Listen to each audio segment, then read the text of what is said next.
நமச்சிவாய வாழ்க. நாதன்தாள் வாழ்க. இமைப்பொழுதும் என் நெஞ்சில் நீங்காதான் தாழ் வாழ்க. வாழ்க வளமுடன். அனைவருக்கும் இனிய வணக்கங்கள். நிகழும் ஸ்ரீ மங்களகரமான குரோதி ஆண்டு செப்டம்பர் மாதம் 17ஆம் தேதி செவ்வாய்க்கிழமை அன்று சதுர்தசி திதியில் சதயம் நட்சத்திரத்தில் திருதி நாமயோகத்தில் வணிசை கரணத்தில் பௌர்ணமி பிறக்கும் நன்னாளில் இந்த புரட்டாசி மாதம் பிறக்கிறது.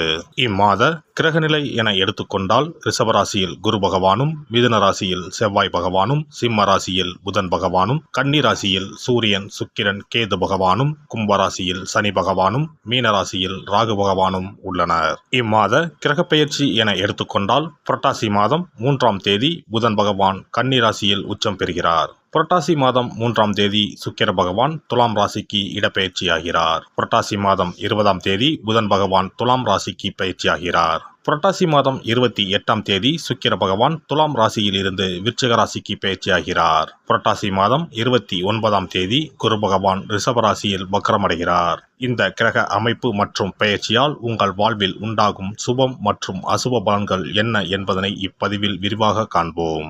ரிஷபராசி அன்பர்களே, இந்த மாதம் நினைத்த காரியத்தை செய்து முடிக்கும் சூழ்நிலை உருவாகும். பண வசதி கூடும், தெய்வ சிந்தனை அதிகரிக்கும், வாழ்க்கையில் இருந்த அதிருப்தி நீங்கி பிடிப்பு உண்டாகும், எதிர்பார்த்த தகவல் வந்து சேரும், இடமாற்றம் உண்டாகலாம், எதிர்பாராத திடீர் செலவுகளும் உண்டாகும், தொழில் வியாபாரத்தில் திடீர் செலவுகள் ஏற்படும், எதிர்பார்த்த லாபம் குறையும், புதிய ஆர்டர்களுக்காக கூடுதலாக அலைய வேண்டியிருக்கும், உத்தியோகத்தில் இருப்பவர்கள் கடுமையாக உழைக்க வேண்டியிருக்கும், குடும்பத்தில் அடுத்தவர்களால் திடீர் பிரச்சனைகள் தலை தூக்கலாம், உங்களது கருத்துக்கு மாற்று கருத்து உண்டாகலாம், கணவன் மனைவிக்கு இடையே மனம் விட்டு பேசுவது நன்மை தரும், பிள்ளைகளிடம் கவனமாக பேசுவது நல்லது. பெண்களை பொறுத்தவரை மனதில் இருந்த சோர்வு நீங்கி உற்சாகம் உண்டாகும், எதிர்பார்த்த தகவல் சாதகமாக வந்து சேரும், பணவரத்து கூடும். மாணவர்களுக்கு கல்வியில் முன்னேற்றம் காண்பதில் ஆர்வம் உண்டாகும், மனதில் உற்சாகம் ஏற்படும். நட்சத்திர பலன்கள். கார்த்திகை நட்சத்திரம். இந்த மாதம் கடந்த காலத்தில் உங்களை விட்டு சென்றவர்கள் விரும்பி வந்து சேர்வார்கள். உறவு பலப்படும். தொலைபேசி தொடர்பு மூலமாக சிலர் புதிய தொழில் ஒப்பந்தங்களை ஏற்படுத்தி லாபம் தேடும் முயற்சியில் ஈடுபடலாம். குடும்பத்தில் மகிழ்ச்சிக்கு குறைவு இருக்காது, சுப நிகழ்ச்சிகள் இடம்பெறும். ரோகிணி நட்சத்திரம். இந்த மாதம் சில அத்தியாவசிய தேவைகளுக்கு செலவு செய்ய பண பற்றாக்குறையை சந்திக்க நேரலாம். ஒரு பிரச்சனை முடிந்ததும் இன்னொரு பிரச்சனை உருவாகலாம். ஆனாலும் மகிழ்ச்சியாக இருப்பீர்கள். உங்கள் பிரச்சனைகள் எவ்வளவு இருந்தாலும் தோல்வியும் தோய்வும் இல்லாமல் சமாளித்து ஜெயிக்கலாம். மிருகசிரிசம் நட்சத்திரம். இந்த மாதம் எடுத்த காரியங்களில் உடனே வெற்றி ஏற்படும். சில காரியங்களில் தாமதமாக வெற்றி ஏற்படும். உங்கள் விடாமுயற்சிதான் உங்களுக்கு வெற்றியை தேடித்தரும். பழகும் நண்பர்களை எடை போட முடியாது, வெளுத்தது எல்லாம் பால் என்று நம்பும் உங்கள் பெருந்தன்மையை கொஞ்சம் ஒதுக்கி வைக்கவும். கனகதாரா சோஸ்திரம் பாராயணம் செய்து வர பண தட்டுப்பாடு நீங்கும், குடும்பத்தில் மகிழ்ச்சியான நிலை உண்டாகும். சிறப்பு தொகுப்பு. கண் திருஷ்டிகள் அகன்று தடைப்பட்டு கொண்டிருக்கும் காரியங்கள் நிறைவேற செய்ய வேண்டிய பரிகாரம் என்ன என்பதனை பற்றி காண்போம். வாழ்க்கையில் நல்ல நிலையில் இருந்தவர்கள் கூட திடீரென்று பொருளாதாரம் இழந்து மன கஷ்டங்களுடன் வாழும் நிலை ஏற்படும். இந்த நிலை எதனால் ஏற்பட்டது என்று ஆராய்ந்து பார்த்தால் பெரும்பாலும் அவர்களின் மீதான கண் திருஷ்டிதான் காரணமாக இருக்கும். கல்லடி பட்டாலும் கண்ணடி படக்கூடாது என்று சொல்வார்கள் அல்லவா, அது உண்மைதான். இது போன்ற பிறரின் பொறாமை கொண்ட கண் திருஷ்டியினால் பலரின் வாழ்க்கை சிரமத்திற்கு ஆளாக நேரிடும். இது போன்ற கண் திருஷ்டிகளிலிருந்து எப்படி தப்பிப்பது? இருக்கவே இருக்கிறது எளிதாக கிடைக்கும் ஊமத்தஞ்செடி. தெய்வ சக்தி நிறைந்த செடியாக கருதப்படும் ஊமத்தஞ்செடியின் காய், பூ, இலைகள் என அனைத்தும் தீய சக்திகள் விரட்ட பரிகாரத்துக்கு பயன்படுகிறது. பொதுவாக ஊமத்தம் காய்க்கு கெடுதலை அகற்றக்கூடிய சக்தி உண்டு. நம் வீட்டில் உள்ள எதிர்மறை சக்தியை அகற்றுவதற்கு ஊமத்தங்காய் தீபம் சிறந்த பரிகாரமாகிறது. தெய்வீக மகத்துவம் நிறைந்த ஊமத்தங்காய் மற்றும் பூவையும் எடுத்துக்கொள்ளுங்கள். வீட்டுக்கு அருகில் இல்லை என்றால் நாட்டு மருந்து கடைகளில் கிடைக்கும்.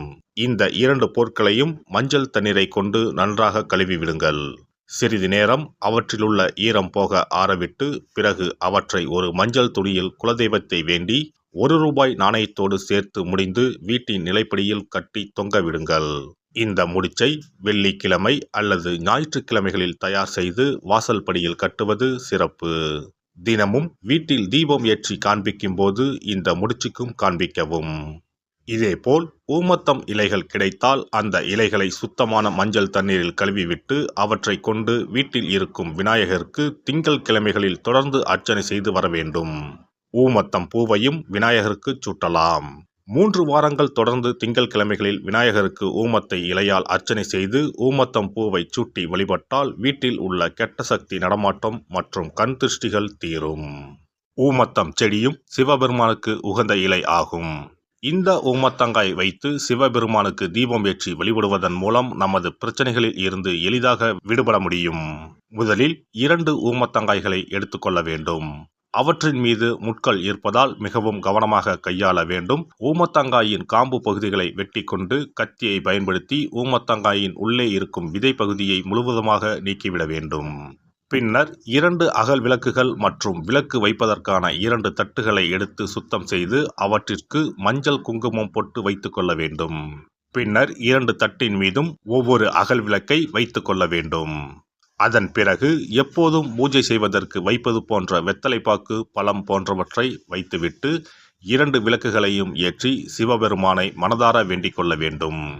எனக்கு இருக்கும் பிரச்சனைகள் அனைத்தும் தீர்ந்து இன்பமான வாழ்க்கை கிடைக்க வேண்டும் என வேண்டிக் கொள்ள வேண்டும். இந்த பூஜையை வெள்ளிக்கிழமை அன்று தொடங்கினால் தொடர்ந்து 9 வெள்ளிக்கிழமைகள் செய்ய வேண்டும்.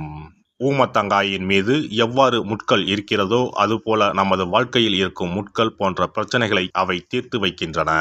இந்த பூஜையை நாம் தொடர்ந்து செய்து வருவதால் நம் மீது இருக்கும் கண் திருஷ்டிகள் அகன்றுவிடும். தீராத துயரங்கள் தீர்ந்துவிடும். பணம் நகை நம்மிடம் பெருகி வரும். சிலருக்கு கையில் சுத்தமாக பணம் இருக்காது. வறுமை தாண்டவமாடும். கடன் தொல்லையால் கஷ்டப்படுவார்கள். பண பிரச்சனையில் சிக்கி கொண்டிருப்பவர்கள் இந்த தீபத்தை ஏற்றினால் 3 வாரங்களில் நல்ல பலனை பெற முடியும். தொழிலில் நல்ல முன்னேற்றம் இருக்கும். கடன் பிரச்சனைகள் தீரும். உறவினர்களிடையே பகைமை இருந்தால் அவையும் மறைந்துவிடும். நோய்வாய் உள்ளவர்கள் இந்த தீபத்தை ஏற்றுவதன் மூலம் நல்ல பலனை பெற முடியும். பொதுவாகவே எந்த பரிகாரம் என்றாலும் அதை முழு நம்பிக்கையுடன் செய்தால் மட்டுமே முழு பலன் கிடைக்கும் என்பதை நினைவில் கொள்ளுங்கள்.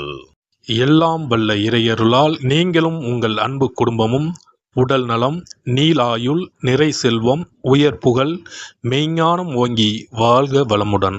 இந்த வீடியோ பதிவு உங்களுக்கு பிடித்திருந்தால் லைக் பண்ணுங்க, கமெண்ட் பண்ணுங்க, ஷேர் பண்ணுங்க. மறக்காம சப்ஸ்கிரைப் பண்ணுங்க. பக்கத்துல இருக்கிற பெல் பட்டனை கிளிக் பண்ணுங்க. நன்றி, வணக்கம். ஓம் நமச்சிவாய. சிவாய நம.